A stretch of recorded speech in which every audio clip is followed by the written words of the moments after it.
Abril de 1776. En una casa de St. David Street, en Edimburgo, un hombre enfermo escribe unas páginas breves para explicar su vida. Tiene 64 años. Sabe que el final está cerca.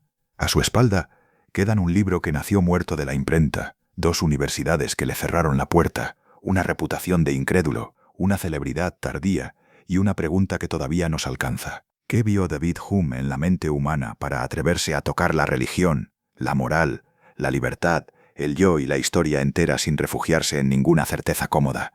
Si te quedas, vas a descubrir cómo un muchacho de la frontera escocesa terminó revelando el mecanismo de nuestras creencias y por qué esa revelación sigue explicando tanto de nosotros. Te doy la bienvenida a un nuevo episodio de Almas de la Historia. Si te gusta lo que hacemos, recuerda darle un me gusta a este episodio y compartir tus impresiones en los comentarios. Y ahora sí, hablemos del gran David. Capítulo 1. El muchacho que quiso diseccionar el alma. David Hume nació en Edimburgo el 7 de mayo de 1711, en una ciudad que ya estaba aprendiendo a vivir con una herida nueva. Apenas 4 años antes, el Acta de Unión de 1707 había unido a Escocia e Inglaterra en un solo reino. La decisión había traído estabilidad, comercio, acceso a redes imperiales y al mismo tiempo una humillación difícil de olvidar para muchos escoceses. La política había perdido un centro propio. La energía de una parte del país empezó a desviarse hacia otra conquista, menos visible y más duradera: la conquista intelectual.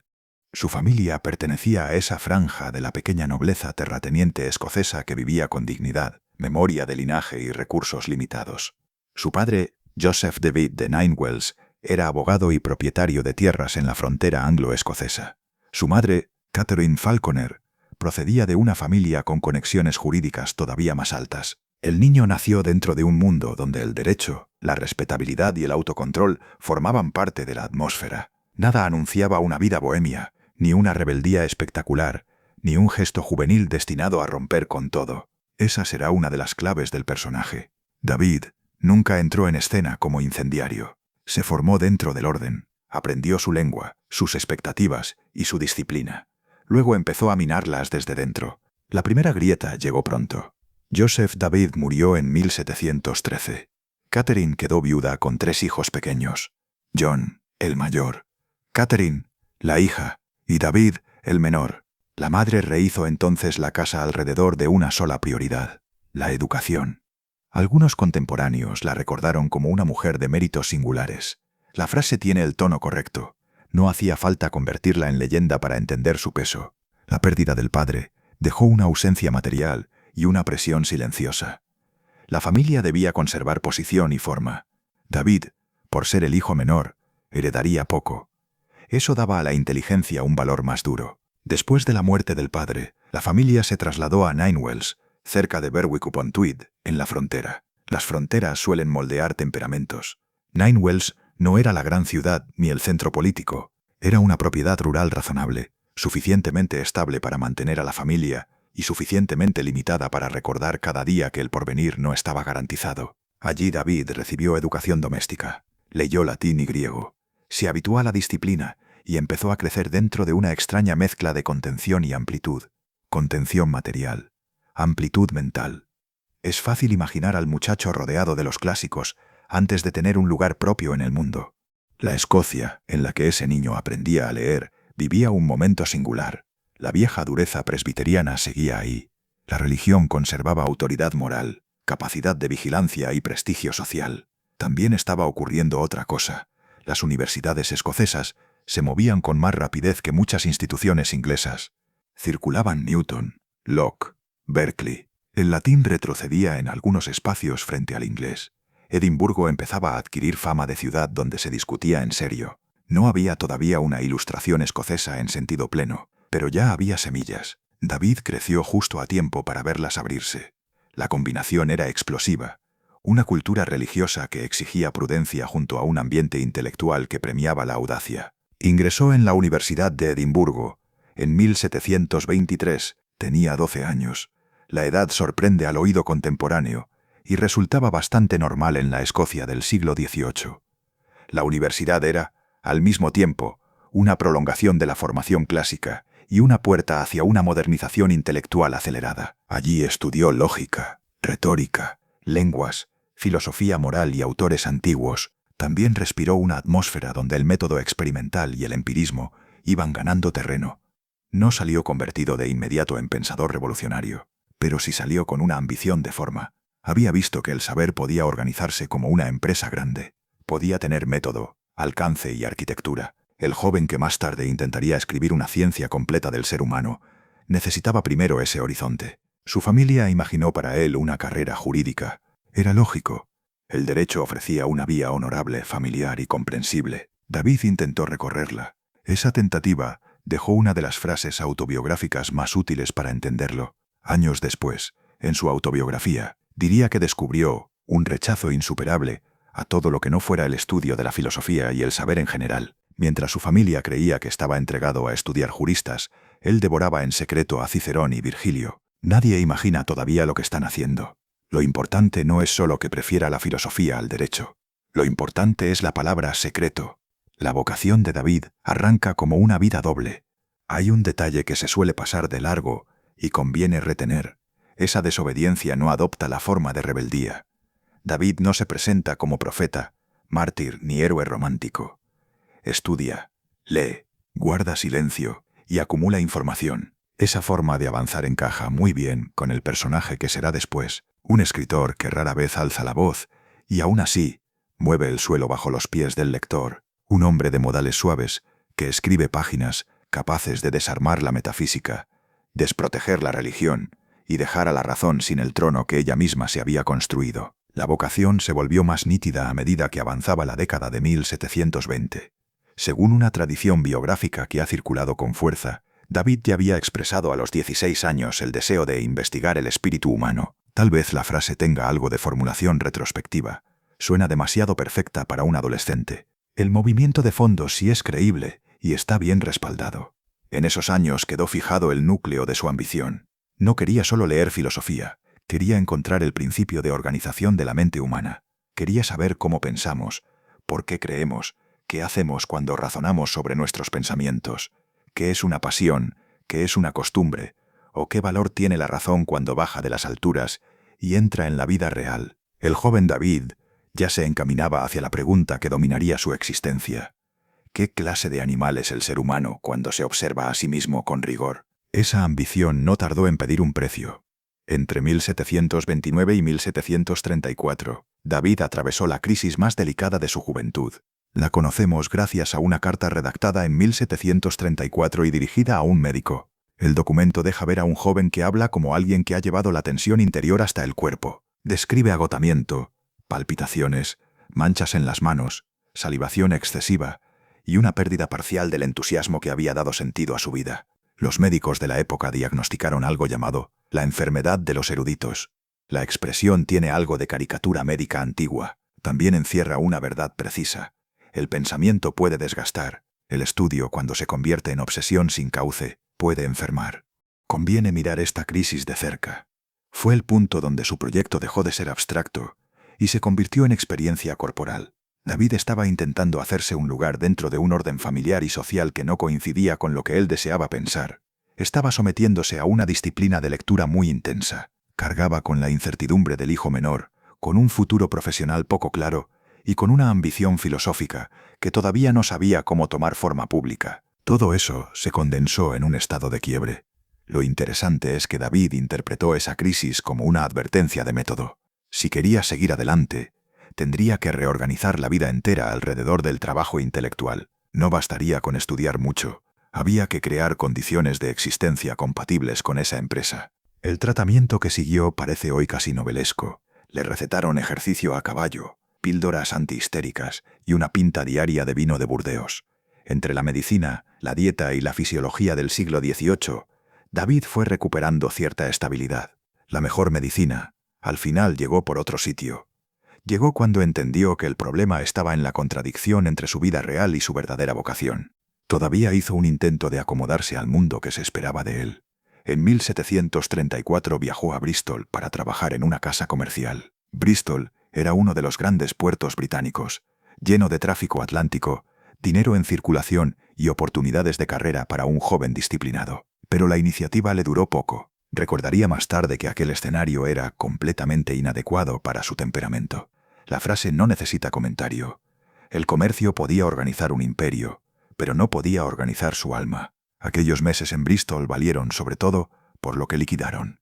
Después de ellos, la duda sobre el camino a seguir se redujo drásticamente.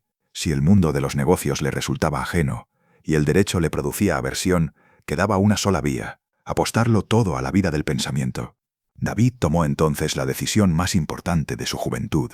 Dejaría Gran Bretaña y se iría a Francia. Tenía poco dinero, ninguna seguridad sólida y una confianza inmensa en su propio proyecto. La operación tiene un aire reconocible en la historia intelectual europea. El joven de la periferia viaja al continente para darse el tiempo y la distancia que su país no puede ofrecerle. Primero pasó por Reims. Luego se instaló en La Flèche, en el Valle del Loira. El lugar elegido arrastra una ironía hermosa. Allí había estudiado René Descartes, el gran arquitecto de la razón moderna. David, que años después aparecería como uno de los críticos más severos del racionalismo cartesiano, iba a escribir en esa misma geografía la obra donde la razón perdería parte de su majestad. No hace falta dramatizarlo. Basta con sentirlo. Un joven escocés, protestante, casi desconocido, trabajando en silencio en la ciudad donde se había educado uno de los grandes nombres de la filosofía europea. La escena parece escrita por alguien con gusto por las simetrías. La Flèche le dio tres cosas: tiempo, austeridad y concentración. David vivió con frugalidad, leyó con amplitud y escribió con una energía que asombra incluso hoy. Allí redactó el núcleo del Tratado de la Naturaleza Humana. La empresa era desmesurada para un hombre de poco más de 20 años. Quería introducir el método experimental en el estudio de los asuntos morales y levantar una ciencia del hombre capaz de explicar cómo operan el entendimiento, las pasiones y la moral. No se contentaba con repetir una tradición. Quería reordenarla toda desde abajo, a partir de la experiencia. El proyecto implicaba varias rupturas a la vez. Dejaba a un lado las seguridades metafísicas heredadas. Sospechaba de las pruebas a priori. Desconfiaba de la idea de una razón autosuficiente. Miraba al ser humano como un conjunto de operaciones naturales, regulares, observables y empíricas. Cuando David habla de naturaleza humana, trabaja con regularidades, principios y creencias que pueden observarse en la experiencia. Esa intuición ya estaba latiendo en La Flèche, antes de tener la forma afilada que alcanzaría después.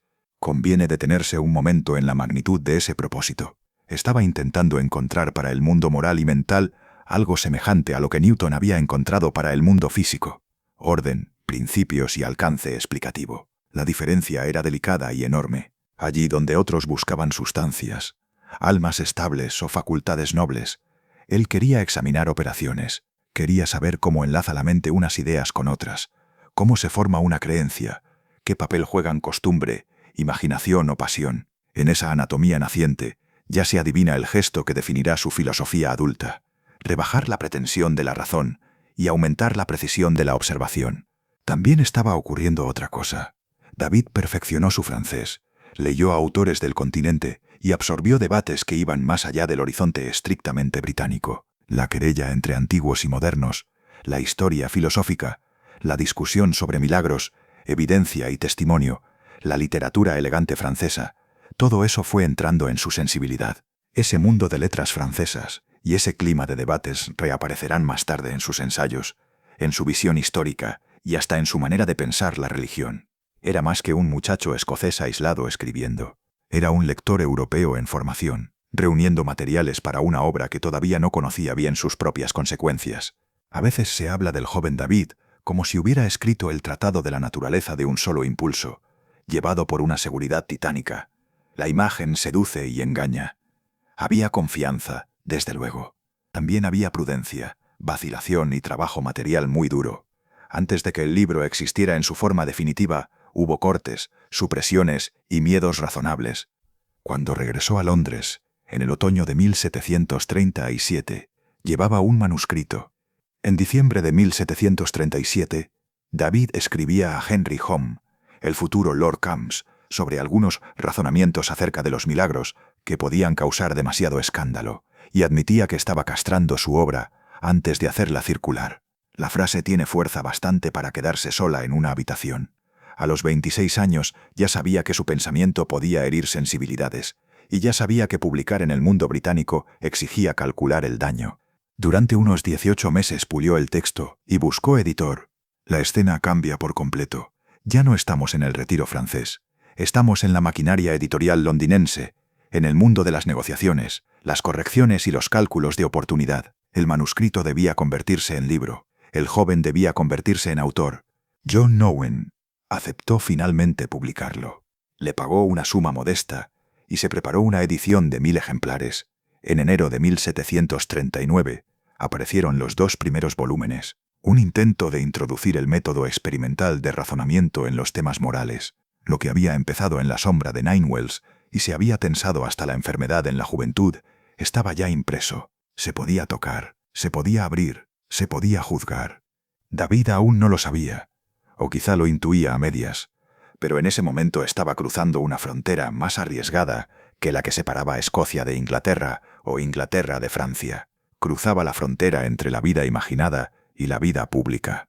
Hasta entonces había combatido contra el cansancio, la expectativa familiar, la incertidumbre económica y la dificultad de pensar con rigor.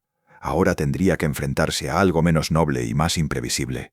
Los lectores, los clérigos, los rivales, el silencio, la mala lectura, la indiferencia. En Londres, con los volúmenes recién salidos de la imprenta, David Hume todavía era un hombre joven. No tenía cátedra, partido, fortuna ni escuela. Tenía un libro enorme, una ambición intacta y el raro privilegio de haber sido fiel a la idea que lo había enfermado. Eso bastaba para comenzar. Capítulo 2. La corona rota de la razón. A comienzos de 1739, en Londres, los 2 primeros libros del Tratado de la Naturaleza Humana salieron de la imprenta con un título que ya contenía un programa entero. Aquel joven escocés quería introducir el método experimental de razonar en los asuntos morales. La fórmula tenía un filo muy preciso. Venía de la era de Newton. Venía de una época en la que la física había ganado una autoridad nueva gracias a su capacidad para describir el mundo con leyes y pruebas. David quería llevar esa misma exigencia a otro terreno, mucho más resbaladizo. Quería estudiar al ser humano con la misma seriedad con la que otros estudiaban la caída de los cuerpos o el movimiento de los planetas. La ambición era enorme. También era extraña. El mundo intelectual británico conocía el empirismo de Locke, la agudeza de Berkeley, el peso de la teología natural y la autoridad todavía viva de Descartes en muchos problemas de filosofía. David entraba en ese escenario con una confianza impropia de su edad. Todavía no había cumplido 30 años y ya estaba proponiendo una ciencia del hombre que aspiraba a convertirse en la base de casi todas las demás ciencias. El gesto tiene algo de desmesura juvenil y algo de cálculo frío. Si todo conocimiento pasa por facultades humanas, la investigación del ser humano ocupa el terreno primero. Antes de hablar del mundo, conviene comprender el instrumento con el que intentamos conocerlo. Ese desplazamiento cambia el paisaje entero. Allí donde la tradición había buscado sustancias, esencias, facultades elevadas y principios innatos, David se vuelve hacia operaciones mentales concretas. ¿Qué sentimos? ¿Cómo recordamos? ¿Cómo enlazamos unas ideas con otras? ¿Por qué creemos que un hecho seguirá a otro? ¿Qué le ocurre a la mente cuando espera, teme, imagina o juzga? El lenguaje técnico de sus primeras páginas tiene una función muy clara. David quiere poner orden, percepciones simples y complejas. El efecto acumulado de ese arranque resulta fascinante porque se parece al comienzo de una cartografía.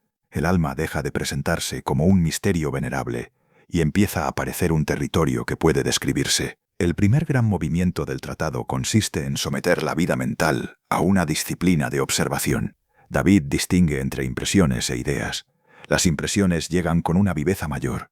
Son las sensaciones, las emociones inmediatas o el golpe directo de la experiencia. Las ideas son imágenes más tenues de esas impresiones cuando el objeto ya no está presente. A partir de ahí se abre la posibilidad de una ciencia. Si la mente trabaja con materiales que pueden describirse y enlazarse, entonces puede estudiarse sin apelar a entidades oscuras. En el fondo, David quiere que la filosofía abandone el tono oracular y aprenda a examinar la experiencia con paciencia. Entra entonces la famosa teoría de la asociación de ideas, semejanza, contigüidad, causa y efecto. Las ideas se buscan y se arrastran unas a otras por caminos relativamente regulares. La mente, tan orgullosa en su autorrepresentación clásica, empieza a aparecer una trama de hábitos enlazados. Está diciendo, en sustancia, que gran parte de lo que llamamos pensamiento se mueve por carriles formados antes de nuestra voluntad reflexiva. La mente enlaza, espera, anticipa y luego completa, y lo hace con una espontaneidad que rara vez advertimos. La idea de causalidad ocupa muy pronto el centro del escenario. Aquí roza una de las nervaduras más sensibles de la filosofía moderna. Durante siglos, la causalidad había parecido una estructura objetiva de la realidad, algo que la razón podía captar como vínculo necesario entre los acontecimientos. David mira de cerca esa supuesta necesidad y encuentra sucesión constante. Encuentra repetición. Encuentra la costumbre de ver ciertos hechos acompañados por otros.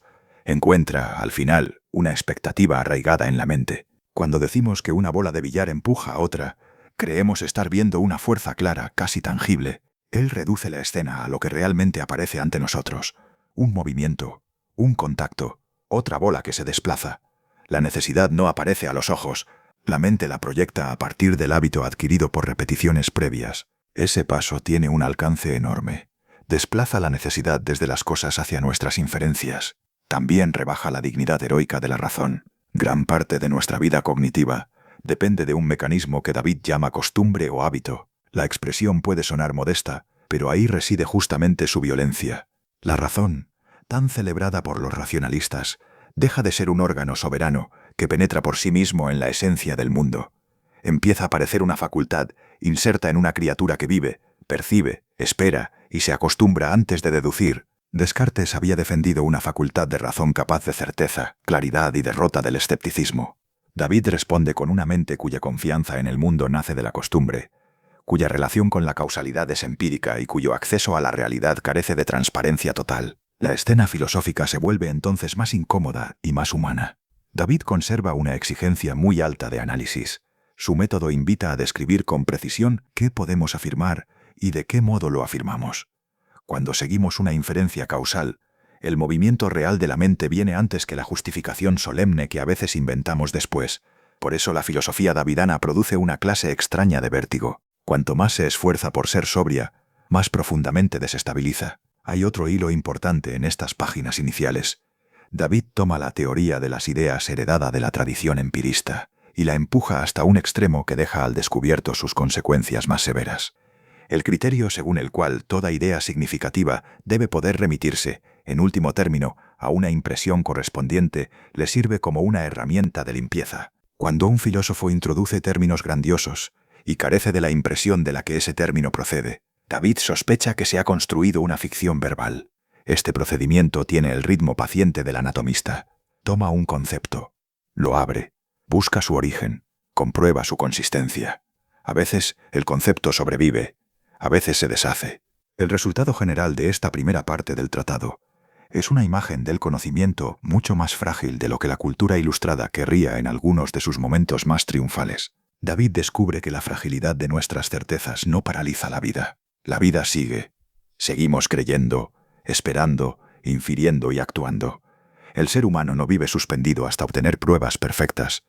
Vive apoyado en hábitos mentales y costumbres cognitivas que lo arrastran con una fuerza extraordinaria.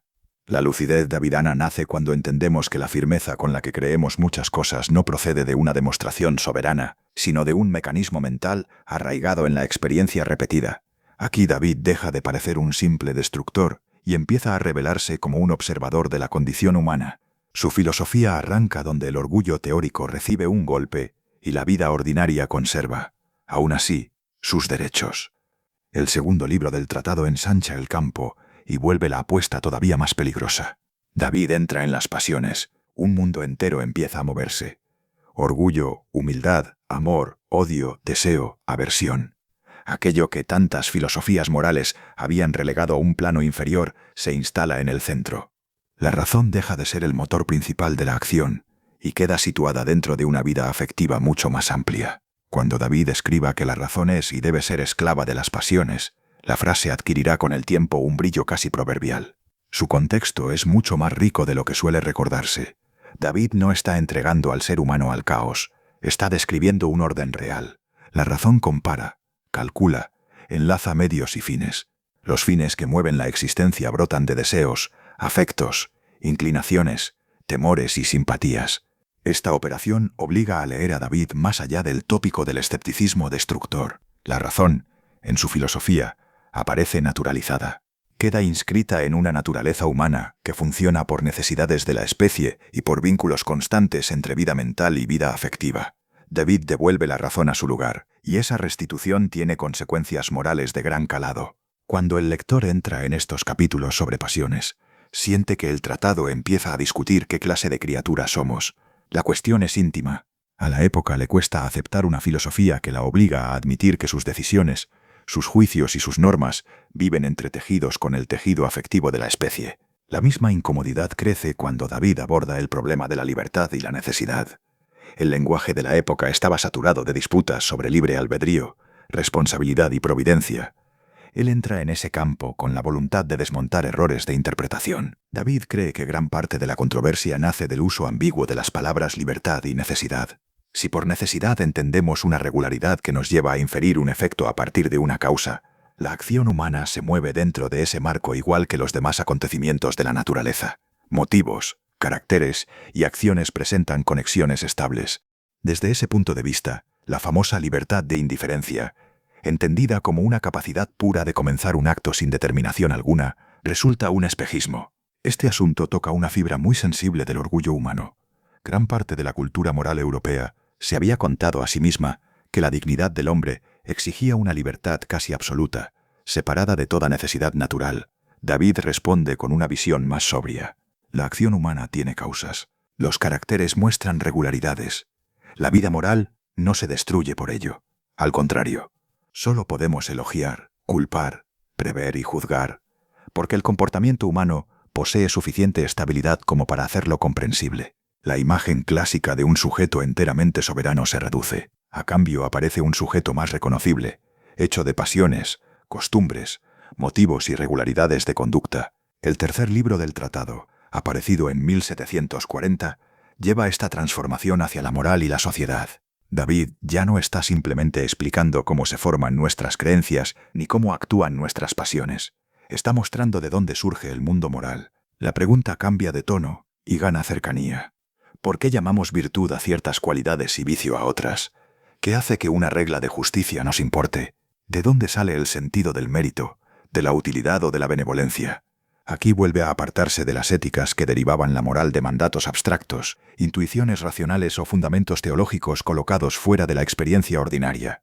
La moral, en su análisis, se enlaza con sentimientos de aprobación y desaprobación, con simpatía, con vida social o con la percepción del beneficio y del daño. Esta parte del sistema saca a la filosofía de las nubes. La moral entra en la convivencia, entra en la fragilidad de la vida común, entra en instituciones como la propiedad, la promesa o la justicia. Estas no caen del cielo ni brotan de una esencia metafísica del bien, sino que se desarrollan dentro de una sociedad que necesita estabilidad y cooperación. El muchacho que había querido aplicar el método experimental a la naturaleza humana está describiendo la arquitectura moral de una especie social. Si uno mira en conjunto los tres libros del tratado, percibe una audacia poco común. David ha tomado el conocimiento, la acción y la moral, tres territorios donde la filosofía occidental había alzado sus edificios más nobles y los ha vuelto a fundar sobre terreno humano, no terreno divino ni metafísico, terreno humano, experiencia, costumbre, pasión, simpatía, utilidad, regularidad. El precio de esa refundación estaba inscrito desde el principio. Una época puede entusiasmarse con la razón, mientras ésta parece ennoblecer su autorretrato, pero se inquieta cuando la razón pierde la corona. David esperaba mucho de su libro. Sería raro suponer otra cosa. Lo había escrito en años de retiro, esfuerzo y concentración feroz. Lo había cuidado como la obra que justificaba su vocación. La recepción fue muy distinta de la que habría soñado. Años después, en su breve autobiografía, escrita poco antes de morir, diría que jamás intento literario alguno fue más desafortunado que su tratado de la naturaleza humana. El libro, escribió, cayó de la imprenta como si hubiera nacido muerto. La frase suena a epitafio. El tratado no pasó por el mundo como una piedra en el agua sin dejar una sola onda. Hubo reseñas, hubo lectores atentos, hubo reacciones hostiles y perplejas. El tópico del desastre absoluto simplifica demasiado. El problema real fue otro. El libro no generó el reconocimiento ni el impacto público que David esperaba de una obra tan ambiciosa. Las razones de la recepción fría son varias. El tratado era un libro difícil. y lo sigue siendo. Su arquitectura exigía paciencia, concentración y un gusto por la abstracción que pocos lectores poseían. Su radicalidad conceptual actuaba además contra algunas expectativas centrales del público culto británico. Allí donde muchos esperaban una filosofía moral edificante o una defensa más refinada del orden de las creencias, ofrecía una investigación que erosionaba seguridades. La prosa, aun cuando ya mostraba talento, conservaba densidad juvenil. El tono general pedía un lector muy entrenado. Todo eso reducía su alcance. A ese problema de forma se sumaba el de la sustancia. David tocaba asuntos que podían despertar sospecha religiosa, alarma moral o resistencia filosófica. La heterodoxia empezó a envolverlo con rapidez. El tratado no era un panfleto ateo, ni un manifiesto escandaloso en el sentido vulgar, pero su mera lógica bastaba para inquietar. Un pensador que explicaba la creencia a partir de hábito y costumbre, que sometía la moral a sentimientos humanos y que se mostraba tan poco entusiasta ante las pruebas tradicionales de la religión, quedaba en una posición peligrosa dentro de la Escocia presbiteriana y del mundo británico en general. Durante estos años, empezó a entender con mayor claridad una verdad literaria, además de filosófica. Una idea puede ser enorme, y aún así, no hallar la forma adecuada para entrar en el oído de una época. El sistema, tal como había salido en el tratado, asustaba a unos, cansaba a otros y dejaba indiferentes a muchos más. Aquí se sitúa uno de los cambios más decisivos de su carrera. David no renuncia a lo que ha pensado, pero aprende que necesita otra relación con el lector. Vistas desde fuera, estas derrotas podrían parecer pura adversidad. Dentro de la biografía intelectual de David, tuvieron un efecto más complejo. Le enseñaron que la forma de circulación de las ideas era parte del problema filosófico mismo. El tratado había sido escrito en la soledad de un retiro francés, con una arquitectura imponente y una ambición fundacional. El mundo británico no respondía bien a ese tipo de irrupción.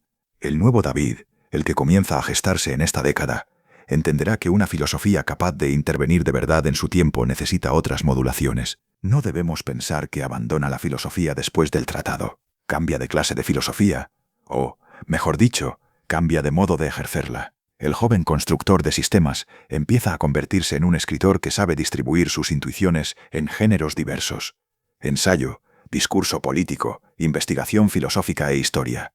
En el mismo golpe que lo hiere, encuentra la disciplina que le faltaba para hablarle de otra manera al mundo. Hay una ironía que merece quedarse unos segundos con nosotros. El libro que parecía haber llegado antes de tiempo contenía ya buena parte del David que después influiría sobre Kant, sobre Adam Smith, sobre la economía política, sobre la historiografía ilustrada, sobre la filosofía del siglo XX y sobre debates enteros acerca de causalidad, identidad personal, escepticismo y moral. El público de la época apenas registró la magnitud de la sacudida, pero la sacudida ya estaba dada. Capítulo 3. Del sistema herido al escritor público.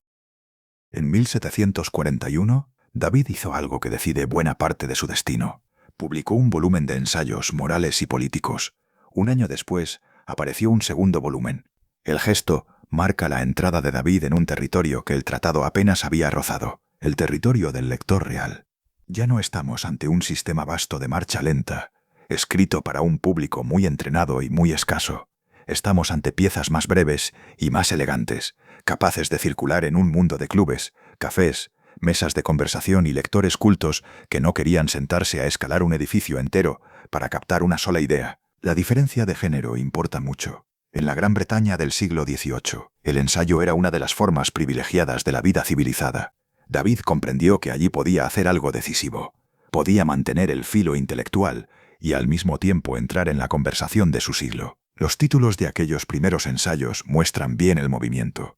Sobre la elocuencia, sobre la delicadeza del gusto y la pasión, sobre la libertad civil o sobre el auge y el progreso de las artes y las ciencias. Cada una de esas piezas abre una ventana distinta y juntas anuncian un escritor que se niega a encerrarse en un solo cuarto del saber. En estas páginas se oye ya una voz distinta, más suelta y más irónica, más próxima a la cadencia oral, más consciente de que una frase bien balanceada puede llevar una idea muy lejos sin necesidad de exponer todo el andamiaje teórico que la sostiene. Algunas intuiciones iniciales empiezan a desplegarse en escenarios nuevos.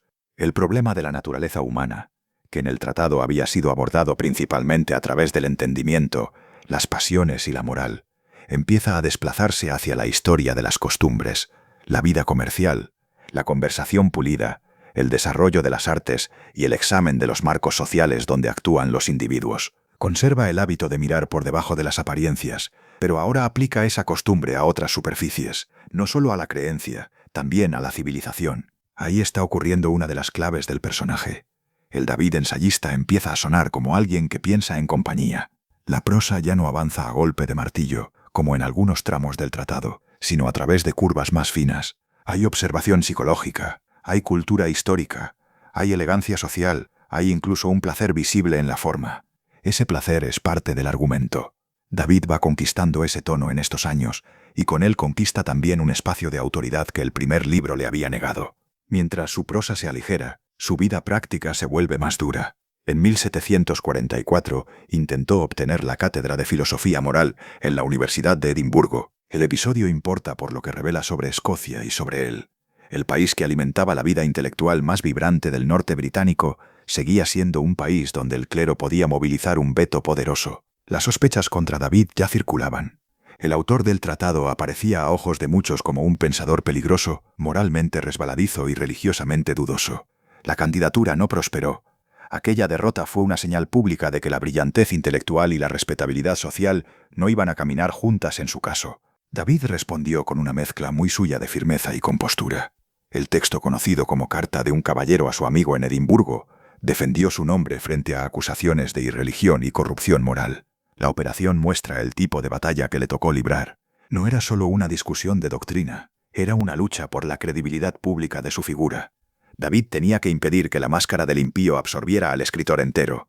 También tenía que medir sus palabras, el equilibrio entre prudencia y franqueza, tan visible en sus obras sobre religión, atraviesa ya esta etapa de su vida. Al año siguiente aceptó un empleo que pronto se convirtió en una pequeña lección de humillación. Fue contratado como tutor del joven marqués de Annandale.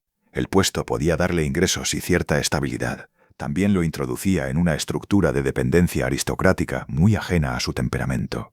El marqués sufría graves desequilibrios mentales, y alrededor de su fortuna se movían familiares, intereses y maniobras que volvían el ambiente irrespirable. David acabó atrapado en un mundo de intrigas domésticas, donde el hombre de letras, por refinado que fuera, no dejaba de ser un subordinado. La situación se degradó hasta el punto de que tuvo que marcharse y reclamar judicialmente el salario debido. La escena deja una marca nítida. El filósofo del orgullo y la humillación conocía por experiencia directa lo que significa depender de la voluntad de otros. Esa experiencia áspera fue seguida por otra de signo muy distinto. En 1746, el general James Clare lo invitó a servir como secretario en una expedición militar. El plan original apuntaba a América del Norte y terminó desviado hacia la costa francesa. La empresa fue confusa y poco gloriosa en términos militares. Para David, en cambio, resultó valiosa. Le dio acceso a un mundo que hasta entonces había observado más desde la distancia que desde dentro. Ejército, administración, disciplina, obediencia, preparación bélica e incertidumbre política. El hombre que había examinado cómo se forman las creencias y cómo se enlazan las pasiones, empezó a ver de cerca cómo funcionan los cuerpos colectivos cuando se ponen en movimiento. No conviene exagerar esta etapa, ni convertirla en una novela de campaña. Su verdadero peso está en la ampliación de experiencia. David empieza a salir del circuito más estrecho del escritor y del aspirante a profesor. Rozó el aparato del Estado, vio cómo se articulan decisiones de gran escala, comprobó la distancia entre la teoría política y la administración práctica. A una inteligencia como la suya, esa exposición debía de resultarle preciosa. El pensador del hábito individual estaba reuniendo material para pensar hábitos colectivos. El observador de la mente iba entrando, sin todavía decirlo de forma plena, en el teatro de las instituciones. La relación con Clare continuó y le abrió una puerta todavía más decisiva. En 1748 acompañó al general en una misión diplomática por el continente. Ahí aparece una Europa más ancha que la del retiro juvenil en Francia. La experiencia del continente le ofrece escalas de contraste, modos distintos de vida política, religiosa, económica y social. David encuentra una Europa plural y aprende a pensarla como tal. Ese aprendizaje se siente en todo lo que escribirá desde entonces sobre comercio, costumbres, gobiernos y equilibrio entre naciones. La idea de mundo adquiere aquí una densidad nueva. Para un escritor británico del siglo XVIII, Francia no era solo el país vecino, ni el rival hereditario, era también un espejo intelectual. David llevaba años leyendo a franceses, desde Bayle y Malebranche hasta Dubos y Fontenelle. Ahora el contacto se completa con observación más directa. El pensador se vuelve más comparativo, más histórico y más sensible a las formas de la sociedad pulida. En sus ensayos de la década ya se percibe ese interés por la diferencia de costumbres o por la relación entre artes, industria y vida civil. El resultado más visible de esta maduración llega en 1748 con la publicación de los ensayos filosóficos sobre el entendimiento humano, el libro que después será conocido como una investigación sobre el entendimiento humano. Aquí vuelve sobre asuntos centrales del primer libro de su obra juvenil: causalidad, creencia y límites de la razón. Lo hace con una estructura más apretada, una prosa más clara y un sentido mucho más fino de la progresión argumental. Quien compara ambos textos percibe enseguida la diferencia de oficio. El joven arquitecto ha aprendido dónde colocar la luz. La sección sobre milagros concentra como pocas páginas el talento de David para herir sin levantar la voz. El problema es conocido y sigue siendo explosivo. ¿Qué razones tenemos para creer en relatos de milagros? David aplica a este asunto los mismos principios que había venido elaborando sobre evidencia, experiencia y credibilidad del testimonio. Si un milagro es una violación de las leyes de la naturaleza, y si nuestra confianza en esas leyes se funda en una experiencia uniforme y repetida, el peso probatorio necesario para aceptar un milagro tendría que ser inmenso. En la práctica, concluye David, eso nunca ocurre. El lector contemporáneo debió de sentir aquí algo más que una sutileza filosófica. Debió de oír el crujido de una tradición entera, porque la cuestión no afectaba a un caso aislado. Rozaba la credibilidad misma de la religión revelada. David sabía muy bien el terreno que pisaba. La religión cristiana, escribe David al final de la sección sobre milagros, no puede ser creída por una persona razonable sin un milagro continuo en su propia persona. Es una frase devastadora, porque deja la fe fuera del ámbito de la razón ordinaria y la coloca en un registro donde el entendimiento queda, en cierto modo, subvertido. La ironía de David trabaja aquí a pleno rendimiento. Su piedad verbal encubre una crítica muy dura. El texto afila también el problema del conocimiento humano en general. La causalidad, lejos de hacerse más robusta, aparece más desnuda. Seguimos esperando que el futuro se parezca al pasado. Seguimos infiriendo efectos a partir de causas. Seguimos viviendo como criaturas predecibles. En este punto conviene abrir, contacto, otra veta de gran interés. David puede leerse también como un pensador del tiempo, la memoria y el conocimiento del pasado. No solo sabemos de manera frágil lo que ocurrirá, también recordamos y organizamos el pasado a través de mecanismos mentales que dependen de la sucesión de impresiones y de la formación de creencias. El yo estable, compacto, plenamente dueño de sí, queda lejos. La mente aparece más bien como una corriente articulada por percepciones, asociaciones, recuerdos y expectativas. Tras la publicación, volvió a una etapa de trabajo más recogido. Ninewell siguió siendo refugio y base de operaciones. La vida familiar, con su hermano John y su madre Catherine, conservó un peso afectivo real. La figura de la madre está todavía aquí, silenciosa y decisiva. Morirá en 1749. Esa pérdida cierra una etapa. El pensador que había atravesado crisis, viajes y empleos incómodos, entra ahora en años de mayor consolidación, aunque aún no de plena seguridad pública. En 1751 aparece el ensayo, una investigación sobre los principios de la moral. David la consideraría más tarde, en una observación célebre, incomparable la mejor de todas sus obras. Aquí alcanzaba una claridad especial sobre un problema que había estado presente desde el tercer libro del tratado. ¿De dónde nacen nuestras distinciones morales? ¿Qué significa aprobar una cualidad y condenar otra? ¿Cómo se relacionan virtud, utilidad, agrado, benevolencia y vida social? La moral aparece aquí en una relación cada vez más estrecha con la historia, la diversidad de costumbres y la posición del observador. La sensibilidad moral opera dentro de sociedades concretas, con grados distintos de refinamiento, con instituciones distintas y con experiencias históricas diferentes. El David que sigue analizando la naturaleza humana ya lo hace con una conciencia más amplia de sus marcos históricos y sociales. La moral no se comprende entera desde el interior del individuo aislado. Exige mirar al grupo, a las convenciones y a las prácticas compartidas. Todavía quedaba una segunda herida académica. En 1751 intentó obtener la cátedra de lógica en Glasgow. De nuevo surgió la oposición. De nuevo el clima clerical y la sospecha religiosa pesaron en su contra.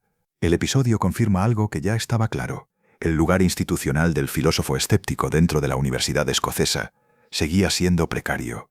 También tiene un efecto curioso. Cada rechazo lo empuja un poco más hacia una forma de autoridad distinta, más libre y más insegura a la vez. La autoridad del escritor público, la del hombre de letras que influye sin cátedra, la del pensador que entra en la conversación europea por el peso de su obra y no por el cargo que ostenta. Y entonces llega 1752. Hay años que parecen simples estaciones del tiempo. Este funciona como una bisagra. David publica el texto Discursos políticos. También es nombrado bibliotecario de la Biblioteca de los Advocates de Edimburgo. En los discursos políticos, lleva su inteligencia a un nuevo campo con una seguridad sorprendente. Comercio, dinero, interés, balanza comercial, lujo, industria y crédito público. Los temas podrían sonar técnicos. En sus manos se convierten en anatomía moral y civil de la modernidad. Lo primero que llama la atención en estos discursos es el cambio de escala. Ya no trabaja solo con las operaciones de la mente o con los sentimientos morales del individuo. Trabaja con pueblos, instituciones, hábitos económicos, estilos de vida y equilibrio entre naciones. Y sin embargo, la mirada conserva su toque personal. Sigue buscando causas regulares y desconfiando de explicaciones hinchadas. Sigue intentando ver cómo un pequeño mecanismo repetido puede producir una gran forma histórica. David se adentra en uno de los grandes debates de su siglo. La expansión del comercio mejora a las sociedades o las corrompe. La vieja oposición entre virtud austera y lujo moderno recorre toda la tradición republicana. Entra en esa discusión con una audacia muy suya. Lo que le interesa es describir los encadenamientos reales. La industria alimenta el comercio refina las artes pulen las costumbres, la sociabilidad se vuelve más rica, aumentan la humanidad, la circulación y la conversación. El retrato de la modernidad comercial gana así una complejidad nueva. No se mide solo en riqueza, se mide en transformaciones del carácter colectivo. El economista filosófico en David está dispuesto a mostrar como verdadero algo que el sentido común nacionalista o moralista podía considerar absurdo. Esa disposición le permite romper con muchos tópicos británicos sobre Francia, deuda, crédito y prosperidad. La historia y la vida social empiezan a organizarse alrededor de causas generales, capaces de explicar procesos completos. No se trata de negar la singularidad de los hechos, se trata de leerlos sobre un fondo de regularidades morales, políticas y económicas. Esa es una mutación decisiva. La inteligencia que había empezado describiendo cómo la mente asocia ideas y genera creencias, ahora está en condiciones de mirar a las sociedades enteras con una atención semejante. Ya puede preguntar qué tipos de causas favorecen la industria, qué clases de instituciones moderan la vida civil o qué estilos de gobierno se acoplan mejor con ciertas formas de sociabilidad. La filosofía se vuelve abiertamente pública y casi toca ya la historia antes de declararlo. El nombramiento en la Biblioteca de los Advocates completa el momento. El cargo no era espectacular y el salario tampoco. Lo importante es que le da acceso a una de las grandes colecciones de libros y documentos de Escocia. Material histórico abundante, tiempo, marco y herramientas para ensanchar aún más la investigación. Si en el tratado había querido fundar la ciencia del hombre, y en los ensayos había aprendido a dialogar con la sociedad de su tiempo, la biblioteca le ofrecía la posibilidad de una tercera operación: pensar la experiencia humana a través de siglos enteros. Capítulo 4. La historia de Inglaterra y el enigma del ser humano. En 1752 David recibió un cargo que, visto desde fuera, podía parecer modesto. Fue nombrado bibliotecario de la Biblioteca de los Advocates en Edimburgo. El sueldo no deslumbraba. El título tampoco prometía gloria. A veces la historia se decide en lugares así, donde lo que cambia una vida no es el prestigio inmediato del puesto, sino el acceso material que ofrece. David quedaba rodeado de libros, crónicas, documentos, fuentes, controversias antiguas, papeles de Estado, memorias de reyes, guerras, parlamentos, iglesias y rebeliones. En ese momento encontró el archivo físico que necesitaba para llevar su inteligencia a otra escala. La escena muestra cómo trabaja de verdad una gran mente cuando madura. David no deja de ser filósofo al entrar en una biblioteca histórica. Se vuelve filósofo de otra manera. Su pregunta sigue intacta. ¿Qué mueve al ser humano cuando cree, desea, teme, recuerda, inventa principios, justifica intereses y organiza la vida común? Hasta entonces había seguido esa pregunta dentro del entendimiento, las pasiones, la moral, la costumbre y la sociabilidad civil. Ahora iba a buscarla en siglos enteros de historia. Ese paso no consistía en reunir anécdotas del pasado, ni en coleccionar hechos pintorescos. David no tenía temperamento de anticuario fascinado por la curiosidad muerta. Su interés iba hacia otra parte. Quería encontrar regularidades, estructuras, causas generales y formas de civilización. En esto se advierte muy bien la continuidad profunda de toda su obra. El pensador que había reducido la causalidad a regularidad observada y hábito inferencial no se convirtió de pronto en un crédulo de la historia providencial. El hombre que había desmitificado las pretensiones infladas de la razón tampoco iba a buscar en los archivos una verdad absoluta que su filosofía le había enseñado a tratar con cautela. David llegó a la historia con un método ya formado. La historia sería, desde entonces, el último gran laboratorio donde probar ese método. Hay algo especialmente llamativo en ese movimiento. Un escéptico suele aparecer en la imaginación común como alguien incapacitado para la construcción paciente. La imagen es falsa en muchos casos y completamente falsa en el suyo. David no se retiró de la historia porque dudara de las certezas fáciles. Se acercó a ella precisamente por eso. La duda bien entendida obliga a mirar mejor y a preguntar qué puede saberse, con qué grado de confianza, a partir de qué testimonios o dentro de qué marcos de regularidad. En el terreno histórico, ese gesto produce disciplina. David trató las crónicas del pasado como depósitos de autoridad, materiales que debían pasar por el tamiz del juicio, la comparación, la credibilidad y el carácter probable de los acontecimientos. Durante esos años fue tomando forma una idea que acabaría siendo decisiva en su manera de escribir historia. Los hechos aislados explican poco por sí solos. Lo verdaderamente esclarecedor aparece cuando una secuencia de hechos deja entrever causas más amplias, formas de gobierno, costumbres religiosas, equilibrio de poderes, hábitos económicos, temperamentos colectivos o herencias institucionales. El siglo XVIII usó con frecuencia la expresión causas generales, y David la hizo trabajar con una energía especial. Ahí estaba el puente entre su psicología filosófica y su futura historiografía. Así como la mente individual podía entenderse a través de principios regulares, también las sociedades podían leerse a través de estructuras de larga duración que daban sentido a sus conflictos visibles. La gran empresa resultante fue la historia de Inglaterra. El título suena simple, la ejecución estuvo llena de audacia. David no empezó por donde un cronista dócil habría empezado. No se fue al origen remoto de la isla, ni a las nieblas de la Britania antigua, ni a la épica de los comienzos.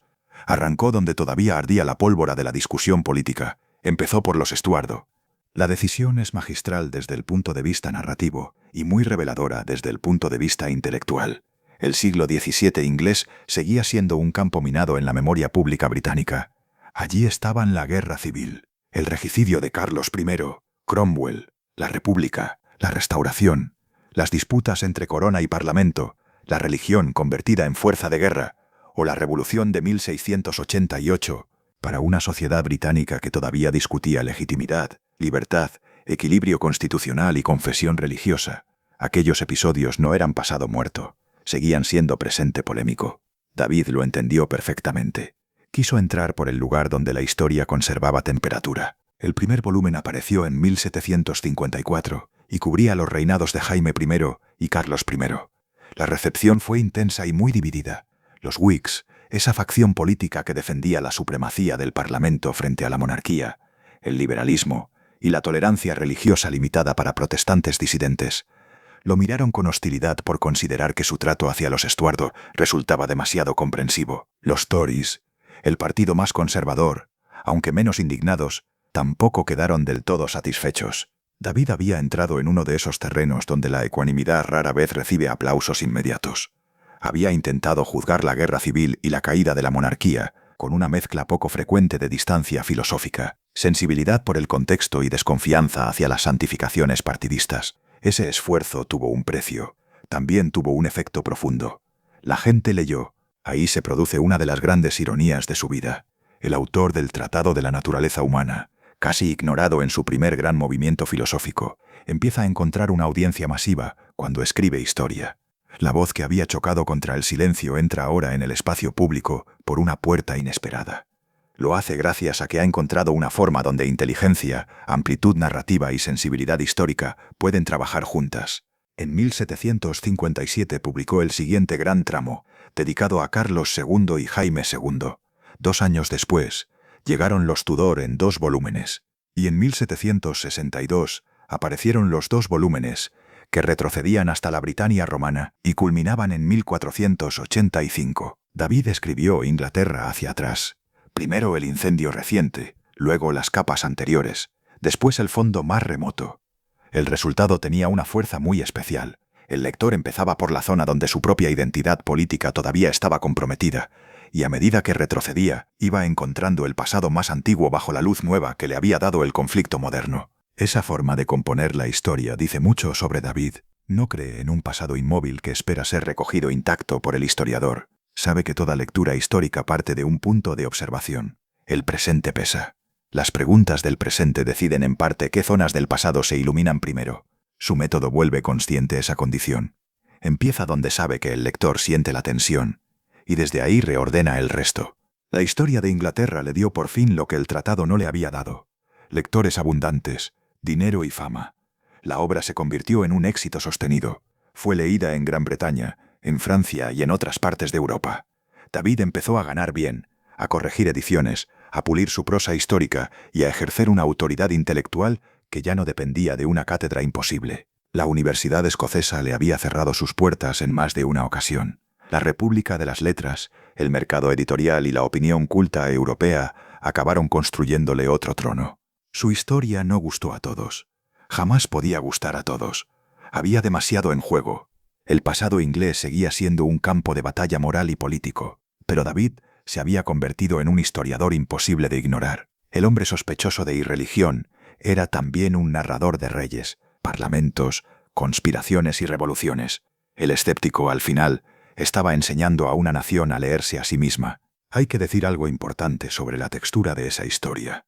David no escribe como un archivero seco, tampoco como un moralista que distribuye premios y castigos desde un cielo ideológico. Su gran cualidad consiste en mantener a la vista la mezcla humana de principio, interés, pasión, accidente y estructura. Casi nadie sale de sus páginas convertido en caricatura pura. Los fanatismos religiosos aparecen con toda su fuerza destructiva. La ambición se ve, la vanidad se ve, la prudencia, la torpeza y la oportunidad también. En eso, su obra histórica prolonga con medios narrativos lo que el Tratado de la Naturaleza Humana había hecho con herramientas analíticas. La mente humana no se explica por un solo resorte. Los pueblos tampoco. Uno de los puntos más delicados de su historiografía está en la forma de tratar la religión. David llevaba años pensando contra la credulidad, contra el entusiasmo fanático y contra las pretensiones de evidencia revelada. En la historia de Inglaterra, la religión se convierte en motor histórico visible. Es una fuerza que organiza obediencias, legitima poderes, incendia guerras, disciplina costumbres y alimenta ilusiones colectivas. El crítico de los milagros y el historiador de las guerras civiles inglesas son, por eso, la misma persona. Cambia el material, pero la pregunta sigue siendo muy parecida. ¿Qué clase de criaturas somos cuando una creencia se mezcla con miedo, autoridad y deseo de poder? A comienzos de la década de 1760, con la historia de Inglaterra ya muy avanzada, David estaba en una posición que habría parecido inverosímil 20 años antes. Tenía nombre, ingresos, prestigio y una obra vasta que abarcaba filosofía, ensayo, moral, política, economía y ahora historia. Esa consolidación lo llevó a otro escenario todavía más brillante: París. En 1763 fue nombrado secretario de la Embajada Británica en Francia. Más tarde actuaría de hecho como encargado de negocios durante un tiempo. Llegó a una ciudad que lo recibió con una mezcla deliciosa de admiración intelectual y curiosidad social. El París ilustrado tenía un gusto agudo por las figuras singulares, y David lo era, un escocés famoso por su escepticismo, autor de una gran historia nacional, filósofo refinado, corpulento, afable, de conversación agradable y con un punto de leyenda en torno a su irreligión. Todo eso era material perfecto para los salones. Madame Geoffrin, d'Alembert, Helvetius, d'Holbach y tantos otros lo acogieron con entusiasmo. Algunas de las escenas parisinas tienen algo de comedia elegante. Damas de gran posición querían conocer al gran incrédulo y encontraban a un hombre más cortés y más tranquilo de lo que acaso esperaban. David, que en Escocia había cargado con la sospecha de impiedad, se convirtió en París en una suerte de estrella filosófica. Aquella inversión del destino debió de producirle un placer muy íntimo. Entonces aparece Rousseau. Pocas escenas del siglo XVIII resultan tan elocuentes como el choque entre estos dos hombres. David había contribuido a traer a Rousseau a Inglaterra en 1766, movido por una mezcla de simpatía, generosidad y convicción de que estaba ayudando a un hombre perseguido. Rousseau llegaba rodeado de prestigio y paranoia. David, que tenía una disposición naturalmente benévola y una gran capacidad para la amistad civil, creyó que podía ofrecerle refugio y protección. Durante un breve tiempo la operación pareció posible. Luego todo se descompuso. Rousseau empezó a sospechar que David conspiraba contra él.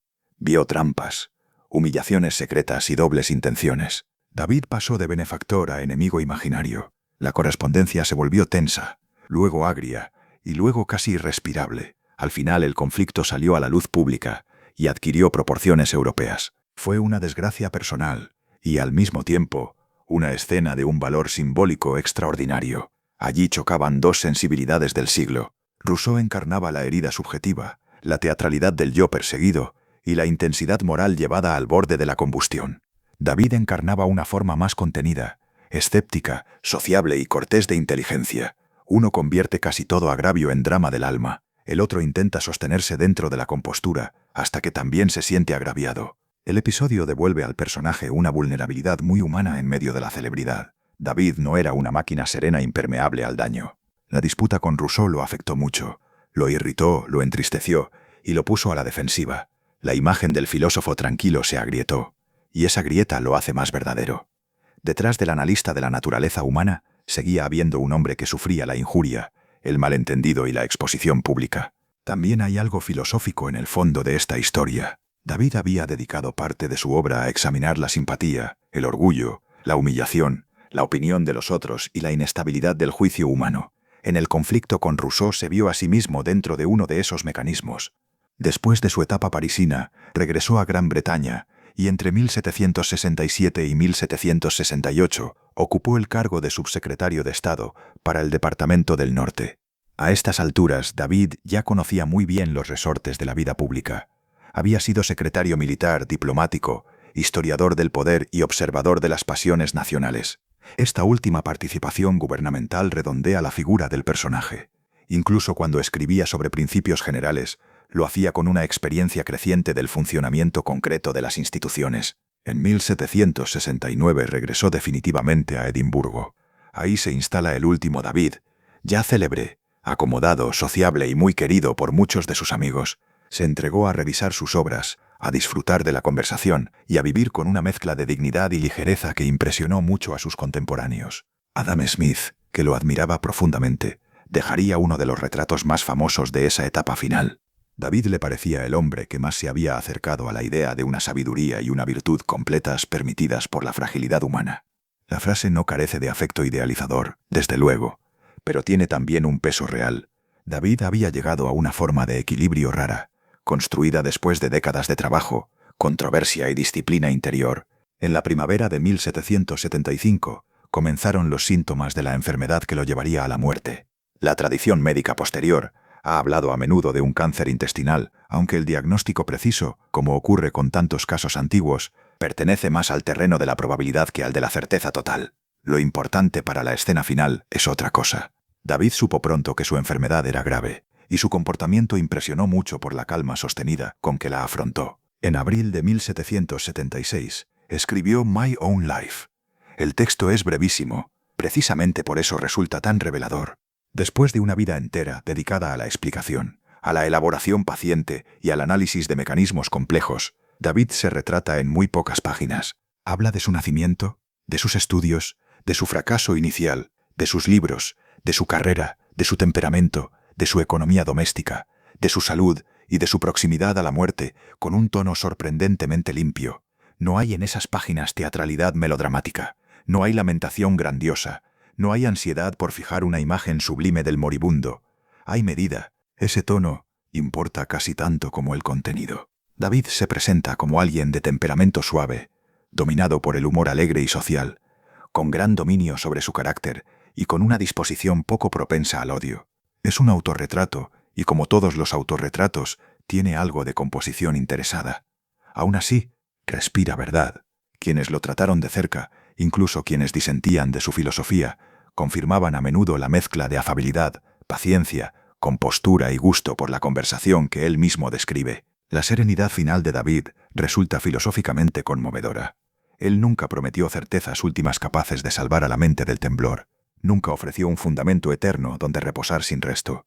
Recortó el poder de la razón. Mostró la fragilidad del conocimiento.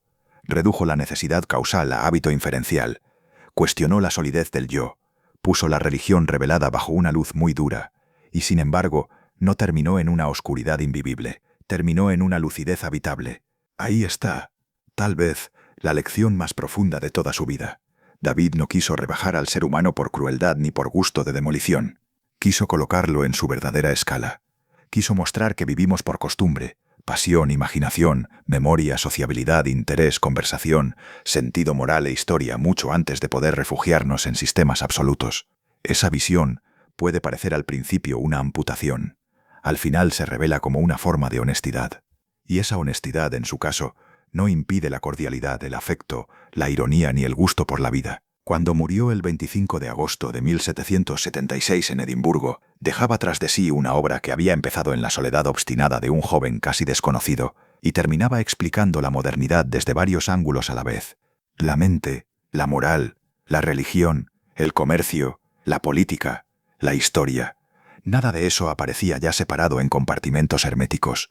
Todo formaba parte de una misma investigación acerca del ser humano. Ese es el punto donde la promesa inicial de este episodio encuentra su pago. El historiador célebre y el filósofo escéptico no eran dos figuras distintas, eran dos escalas de un mismo trabajo. David pudo escribir la historia de Inglaterra porque antes había aprendido a mirar cómo opera la creencia, cómo se forman los juicios, cómo actúan las pasiones y cómo la costumbre organiza la vida. Pudo desconfiar de la razón sin caer en el vacío, porque jamás vio al ser humano como una razón sola. Lo vio entero. Y al verlo entero, encontró una claridad mucho más verdadera. Al final queda la imagen de un hombre en una habitación de Edimburgo, enfermo, escribiendo unas páginas breves sobre sí mismo, con la misma economía de medios con que un buen historiador cierra un gran ciclo. Nada sobra, nada grita, todo descansa. Esa serenidad no borra la tormenta anterior, la contiene, y quizá por eso sigue resultando tan difícil de olvidar. Gracias por escuchar.